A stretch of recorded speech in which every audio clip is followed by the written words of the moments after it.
எல்லோருக்கும் வணக்கங்க. இன்றைக்கி வந்து நம்ம டே 5ல் இருக்கோம். இன்றைக்கி வந்து நம்ம 5 மினிட்ஸ் சேலஞ்சுக்கு தயாராகலாங்களா? இப்போ வந்து நம்ம 2 சொற்கள் வச்சு வாக்கியம் அமைக்கலாம். அதாவது ஒரு சப்ஜெக்ட்டு V1 வெர்பு. இப்போ நடக்கிற நிகழ்ச்சியை மட்டும் நம்ம வந்து பேசலாம். ஐ, வி, தே இந்த 3 சப்ஜெக்ட்டுக்குமே வந்து பார்த்திங்கன்னா ஒரே V1 வெர்பு தான் வரும். தற்போது நடக்கிற நிகழ்ச்சிக்கு யூக்கும் வந்து சேம் வெர்பு தாங்க வரும். ஆனால் யூ வந்து தனியாக ப்ராக்டிஸ் பண்ணலாம். அது ஏன்னு சொல்லிவிட்டு நான் அடுத்த வீடியோவில் சொல்கிறேன்.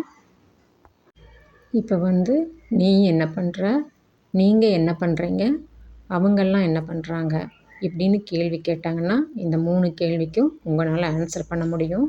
இதை வந்து நீங்கள் ப்ராக்டிஸ் பண்ணி முடிக்கும்போது ஐ ரீட் நான் படிக்கிறேன், வி ரீட் நாங்கள் படிக்கிறோம், தே ரீட் அவர்கள் படிக்கிறார்கள், ஐ ப்ரே நான் ப்ரே பண்ணுறேன், வி ப்ரே நாங்கள் ப்ரே பண்ணுகிறோம், தே ப்ரே அவர்கள் ப்ரே பண்ணுகிறார்கள், ஐ குக் நான் சமைக்கிறேன், வி குக் நாங்கள் சமைக்கிறோம், தே குக் அவர்கள் சமைக்கிறார்கள்.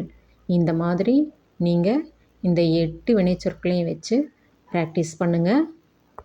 நீங்கள் ஒரு வேலையும் செய்யும்போதும் ஐக்கு எப்படி சொல்கிறீங்களோ அதை வந்து வீக்கும் தேக்கும் சேர்த்து சொல்லி பாருங்கள். காலையிலேருந்து சாயங்காலம் வரைக்கும் ஒரு வேலை நீங்கள் செய்யும்போதுமே அந்த வேலைகளை இந்த 2 வார்த்தைகளை மட்டும் வச்சு ப்ராக்டிஸ் பண்ணிங்கன்னா எண்ட் ஆஃப் த டேயில் நம்ம என்ன பண்ணுறோம் அப்படின்னு சொல்லிட்டு உங்களால் எக்ஸ்பிளைன் பண்ண முடியும். இப்போ இந்த 3 சப்ஜெக்டையும் யூஸ் பண்ணி உங்களால் எவ்வளோ தூரத்துக்கு வந்து பேச முடியுதுன்னு டைமர் வச்சு செக் பண்ணி பாருங்கள். மீண்டும் அடுத்த வீடியோவில் பார்க்கலாம். தேங்க்ஸ் ஃபார் வாட்சிங்.